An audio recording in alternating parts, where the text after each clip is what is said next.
Hi, I'm Ken Howard, and welcome to the Gay Therapy LA podcast. Today, I want to talk about gay men and the mental health aspects of working from home. Before we get into that, I'd just like to leave everybody a reminder to please be so kind to leave a rating and a review, if you can, on iTunes or wherever you get your podcasts.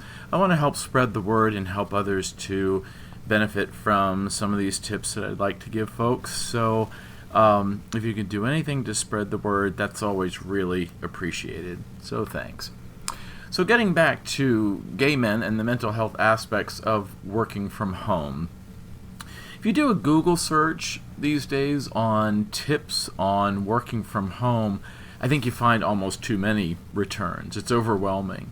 And I did a survey of them just kind of informally, and I tried to kind of find the best of these lists.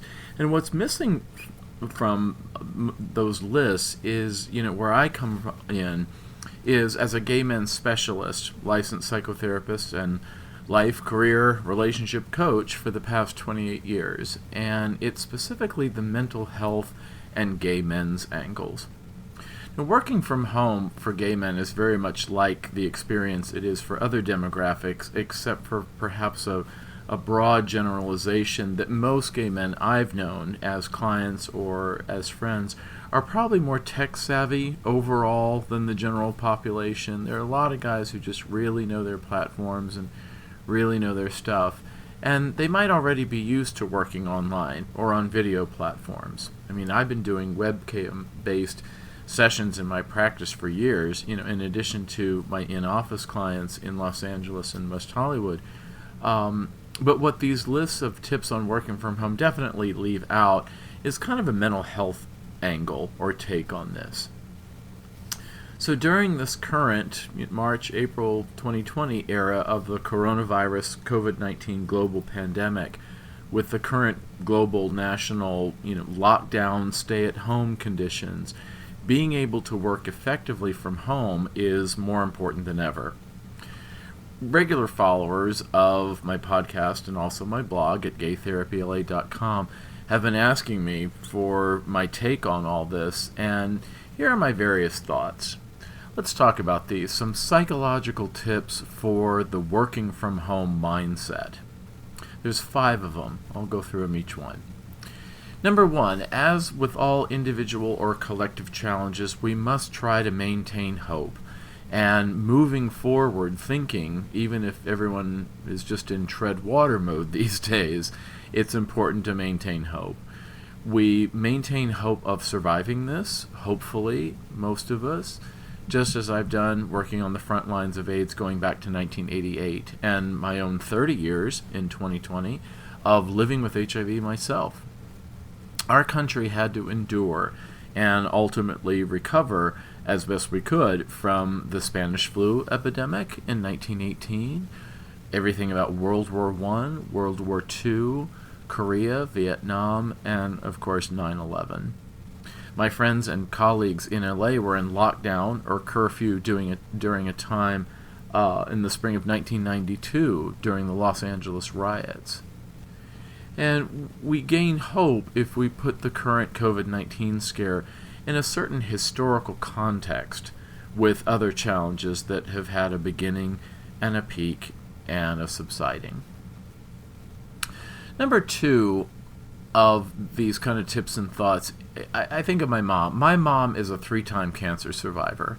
And when a client last year was diagnosed with cancer and had to have extensive chemotherapy and radiation treatment, which he survived well, I'm happy to report, I asked my mom to weigh in on any tips for him. I didn't give away anything that would breach confidentiality, but I did ask my mom if she had any tips I could pass on to my client who is newly diagnosed.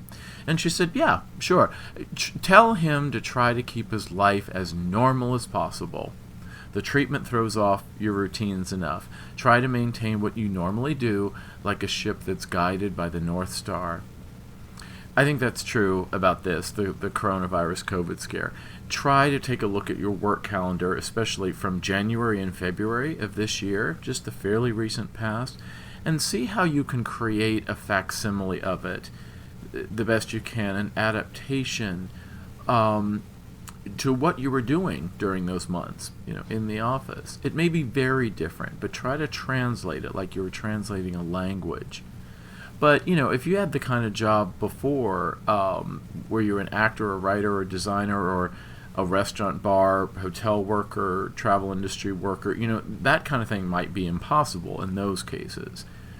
But in those cases, maybe think of how time involuntarily off, could be used toward a longer term purpose, such as skill development, like learning another language, or some kind of home or personal improvement, especially through reading something. Things that you could do inexpensively with the used book online, or watching videos that are free on YouTube or something. Embrace what is at least temporarily a new normal. That's number 3. We can kind of go back to how things were later, but for now, your home and your office are the same general dwelling, even if you have designated work from home space, like a desk in the corner of the room, or a repurposing of your dining area table. Number 4 is, if you can work from home, try to focus on the cultivation of what I call your professional sense of self in all of this. Think about the unique contribution that your talents and skills make to our commercial, capitalistic, global economy workforce. You are an important professional piece of the pie. Your position in your organization in a national or global marketplace.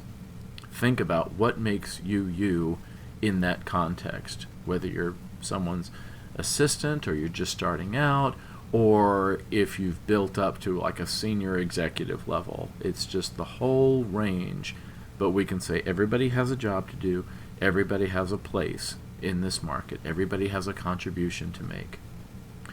Number 5 is differentiate who you are between your professional self and your personal self. Last night, after working all day with my husband at home in the other room, also working from home, I emerged from my home den office, and as I opened the door, I said, "Honey, I'm home." And then we proceeded to make dinner and watch TV. That's the kind of mental delineation that you want when you work from home, even if you're both behind the same front door. You want to differentiate between when you're on the clock in your home and when you are at home at your home, which should be fairly easy, right? So let's move on to the survey of working from home website tips. Now, some of these are what I call the best of working from home tips that I found on various websites, and my thoughts on the mental health and or gay male aspects of each of those tips. So the tips are from another website, but the commentary is mine. So this is from PCMag.com. Under /news/get organized 20 tips for working from home. And I like to give credit to them because I'm borrowing liberally from that list and then adding my own spin on it. But we want to give credit and thanks to PC Magazine for inspiring some of these topics. And you can certainly visit that website at PCMag.com and see their advertisers and things like that. So, anyway, let's move on to the tips for working from home. I said 20 originally. It's actually more like 18. It's kind of a long list, but have another cup of coffee or something, and we'll go over them because I think there's really something to say in each one. So, number 1 in the tips for working from home is maintain regular hours. Set a schedule and stick to it. People with OCD or similar traits will find this really easy, but those with ADD or traits of that might find it harder. In times of uncertainty or anxiety, structure, such as keeping a schedule, like my mom said, be as normal as possible, that can bind your anxiety and give a sense of calm, like a baby in swaddling clothes, or a kink sub enthusiast in bondage, or a leather straitjacket, let's say, to put our gay spin on it. Structure, even confinement sometimes, can bind our anxiety.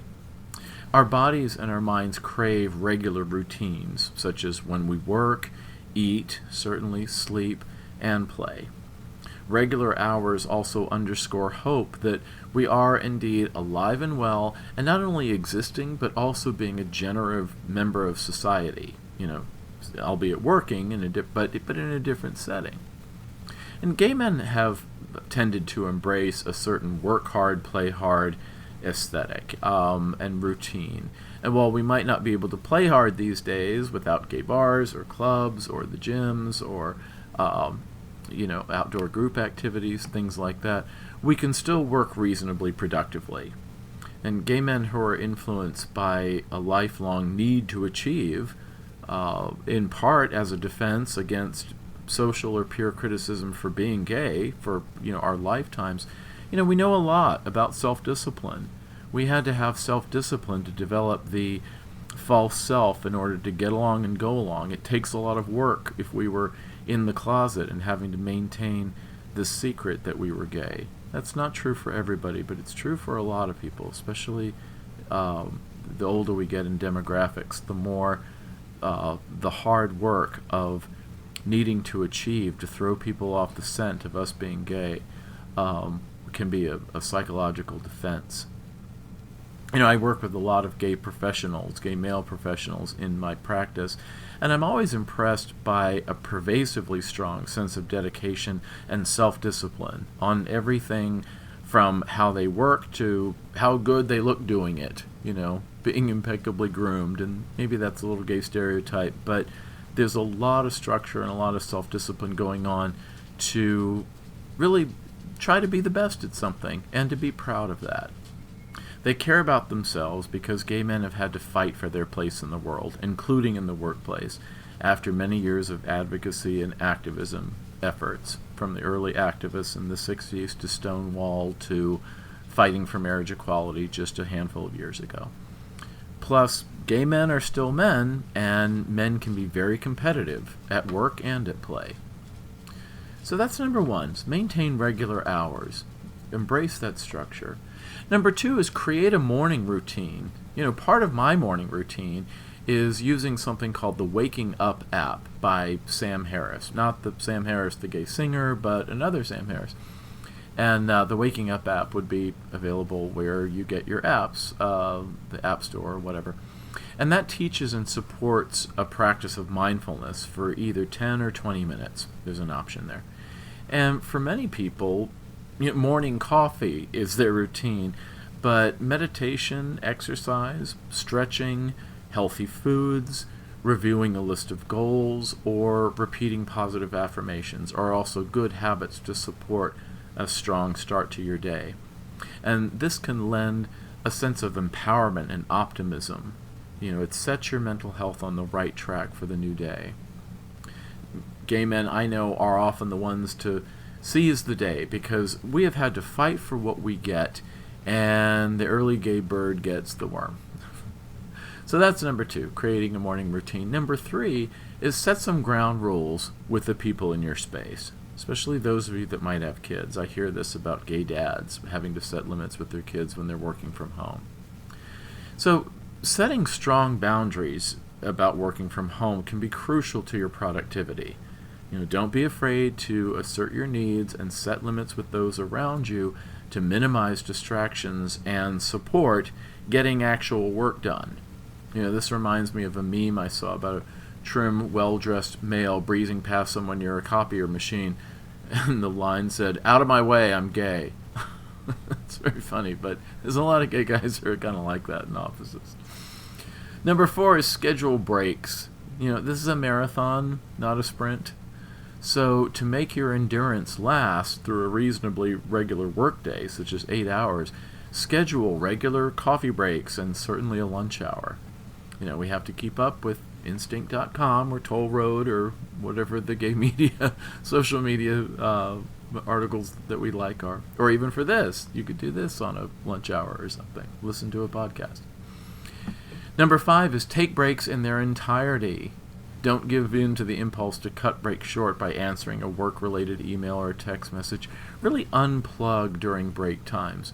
Give yourself those different brain waves and unplug from things. Give your eyes some some screen time rest. And we know that the combination of rest and exercise, mental and physical, helps to build your endurance over time. Number 6 is leave home sometimes. Our current lockdown or social distancing does not mean that you can't ever leave your front door for any reason. Observing social distancing, you can go out for walks. Your dog will love you for that if you have one. Go out on a patio or a balcony. Do a walking errand, say to a neighborhood mailbox, or even to pick up food at a takeout restaurant. That's all still okay, according to, Centers for Disease Control and Prevention guidelines. Leaving home can relieve anxiety and channel excess energy and pent-up anxiety into a physical movement and remind you of a whole world out there. And that can have a mood buoyancy effect from a mental health standpoint, as well as the physiological benefits to your brain of getting natural sunlight hitting your eyes. That's a physiological psychology thing that I learned way back. Especially with the longer sunshine in the springtime daylight savings time hours, we want to have that exposure to natural light that helps to set our circadian rhythms of waking and sleep. Don't hesitate. Number 7 is don't hesitate to ask for what you need. The name of my book that I wrote is Self-Empowerment, Have the Life You Want. And okay, that's a plug. You can go on Amazon or go on Lulu.com, and you can get the book. It's from 2013, and it's called Self-Empowerment, Have the Life You Want, How to Close the Gap Between Where You Are and Where You Want to Be in different areas of your life, such as your health, your career, your relationship, your community, and your spirituality. And that's for a general audience. That's not just for gay guys, but it's something that I wrote after my first 18 years of practice. So part of self-empowerment, though, is having a command of your assertive communication. And that's something I teach my clients in therapy and coaching sessions. You put words onto feelings and speak up to get your needs met, whether it's from a partner, a roommate, a boss, a colleague, a neighbor, or an employee. But don't hesitate to ask for what you need, because when you speak up, you're more likely to have your needs met, and it reduces anxiety and frustration. Number 8 is keep a dedicated office space when you're working from home. You don't have to have a large home with a separate office room, or even a small apartment that many live in our more urban areas with expensive per square foot living spaces. Can have a dedicated work from home corner, with a table or a desk or some kind of setup for maybe your laptop. Compartmentalizing your space physically can help you focus mentally, especially if you have ADD and you're easily distracted, or if you're depressed and you need a space that underscores your identity as a productive working contributor to your employer, even if you're self-employed. Number 9 is socialize with colleagues. Part of the challenge of this whole COVID-19 crisis is an increased sense of isolation. It's pervasive. Most of us are feeling it. We don't have the collective bars and restaurants and theaters and sporting or meeting events. So our socialization now, these days, has to be done with creativity and initiative. If you get tired of exchanging emails or text messages with colleagues, try a FaceTime or Skype or Zoom meeting, but also differentiate shop talk from socialization. Have a lunch hour with a colleague via webcam where you don't talk about work, or have a happy hour after work hours via webcam with one or more colleagues joining in through Zoom or Google Hangouts. Although probably I would separate alcohol use from the workday in general. It's just kind of good form with employers. You'd have to kind of gauge that with the rules of your workplace. But in order to avoid appearing that you're drinking on the job, I wouldn't necessarily do it at lunch. I'd wait until happy hour and kind of call it that. It's not a work meeting or a staff meeting. It's colleagues socializing in a Zoom-based happy hour. Give it a name that gives it a distinction from the workday and kind of a personal versus professional boundary even if you're hanging out, socializing with colleagues. Because this is important mental health-wise, because psychodynamic therapy concepts like mirroring and twinship, in which we see our existence reflected in the person of others, that contributes overall to a sound mental health. So we need to provide for that somehow. So that's number 9, socialize with colleagues. Number 10 is show up to meetings and be heard. Even if you have no trouble speaking up in work meetings in a conference room, it can kind of feel different online in a webcam platform like Zoom or Google. Part of it is the way the mics work when they're sound activated, and it can be a little bit of a delay or a timing, and it's easy to feel like people are talking over each other. But it can be psychologically validating to dress like you normally do for work, your clothes, your hair, possibly makeup, even feeling the right shoes, even if they're not seen, and to see your colleagues as you normally see them in their work drag. Be digitally visible online, because your image underscores your place at the table on your staff, even virtually. Instead of showing up, at a conference room table, you're showing up as a webcam, box. If you know Zoom, for example, you would show up as a little box among the other boxes that are your colleagues. And this can contribute to the sense of normalcy, and it can even amuse you to see how Matilda from accounting, who always has the odd hairdos with too much hairspray, or how Bruce from marketing can never seem to coordinate his shirt with his tie. Some things never change. Even when you move online and work from home, there's this familiarity with your colleagues who really need a makeover sometimes. Anyway, that's number 10, show up and be heard. Number 11 is get FaceTime. And not in the sense of the app for the iPhone, but with others. We can still get human interaction even by observing the recommended 6 or 7 feet of social distancing, such as in spread out lines to go in the grocery store or picking up takeout food. I had a conversation with somebody, 7 or 8 feet away in line to get into Trader Joe's last week. And it was a good conversation because people are really trying to be extra friendly and support one another, even in otherwise crowded cities. But it's important, especially if you live alone and you're single, I think, to get some kind of 3-dimensional human exposure without risking contagion exposure. And this can be done safely if you follow the guidelines and the social distancing. If we say social distancing, are we emphasizing the social, which is important because we're human, or the distancing, which is, managing the fact that we have to take risk of contagion seriously? It's kind of like show business. Is it about the business or is it about the creativity? It's both. So social distancing is about both, but we still need that human contact.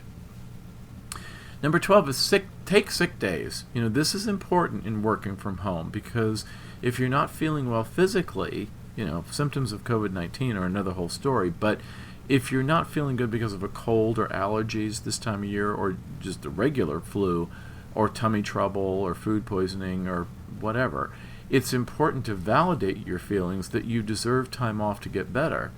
And that applies to work from home as well. And this is true even if you need a mental health day in all this, maybe especially if you need a mental health day in all this.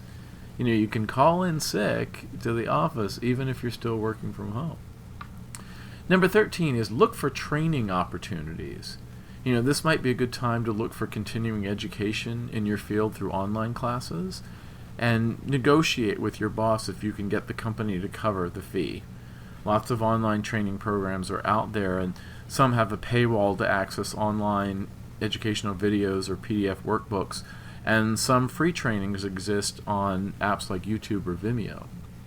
So if you have an overall less workload, this can be a great time to hone your skills so that when this whole crisis is over, you feel especially empowered and skilled and equipped like never before. And this can enhance your sense of professional self, your self-empowerment, your confidence, and these can be antidotal to feelings of stagnation or helplessness or even depression.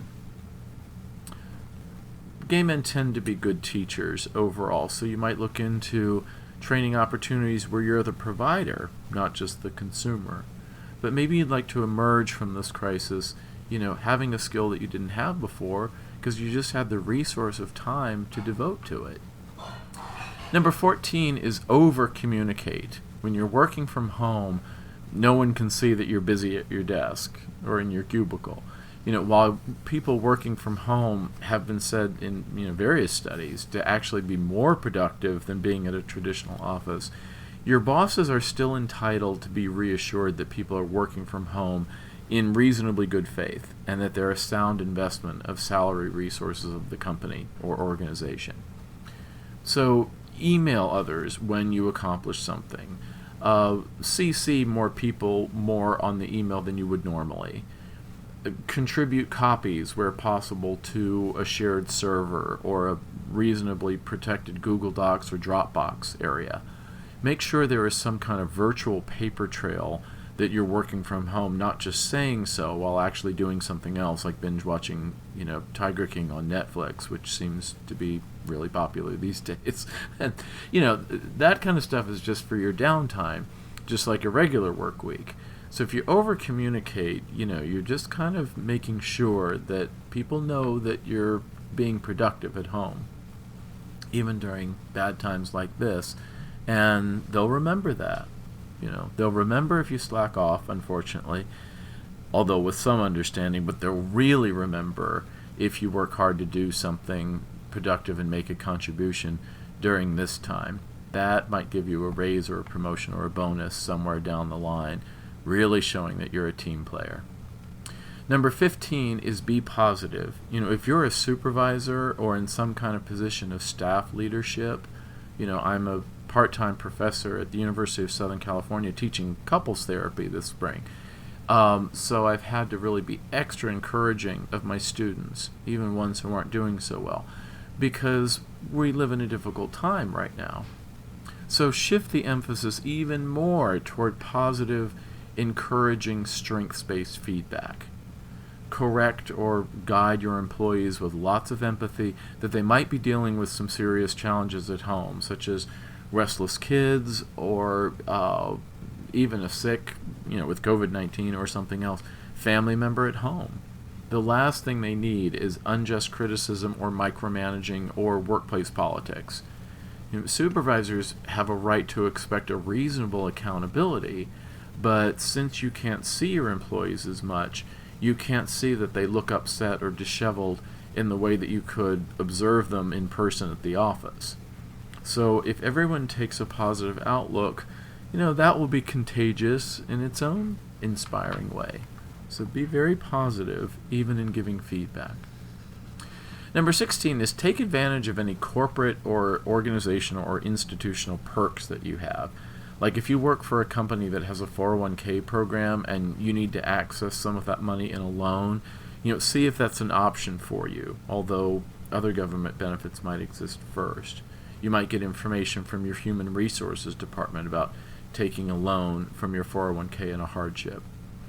If you have paid sick or vacation time, take some of that if necessary, although many companies are not really requiring employees to use banks of sick time or vacation time during the crisis, but maybe you need some if you take a trip by yourself or something like that, depending on what's allowed.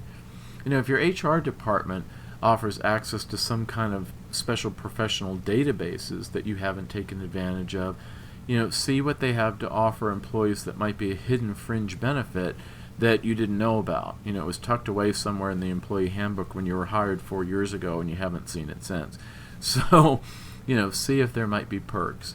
If you have an expense account, see if the company might cover the cost of everyone in a virtual working lunch meeting expensing their home delivery food order, something like that. Number 17 is don't be too hard on yourself.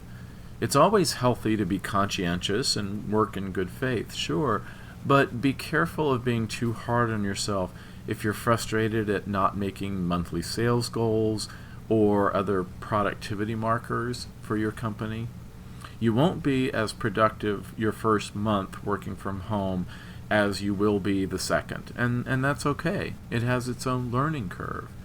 You will find your groove, and you just have to have patience and experiment with what works for you in the at-home working environment. Trade tips with colleagues or friends. The yardstick you use to measure yourself professionally has to be adapted in times of crisis like these. So don't be too hard on yourself.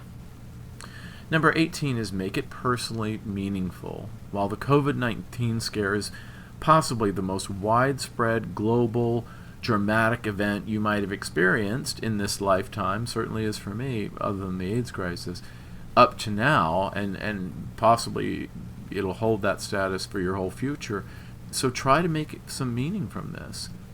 One of the last stages in processing any trauma, when I work with clients who are recovering from all different kinds of trauma, childhood abuse, sexual assault, discrimination, harassment, illness, injury, all kinds of traumas, is finding meaning in what you have experienced, which can give you a profound perspective as not a victim of circumstance, but a survivor who emerges with the resilience and self-empowerment that I'm afraid that only hardship can teach you.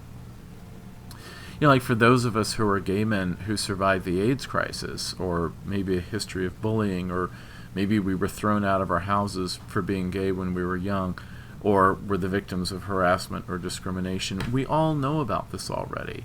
We just have to rally our adaptive coping mechanisms anew. And for many gay men, there's this feeling, with this current COVID crisis of, oh shit, not this again. If we were familiar with working or losing loved ones or buddies and friends and colleagues during the AIDS crisis. But we can also be especially equipped to endure and recover from hardship from those who, with this crisis, are relatively naive to crisis.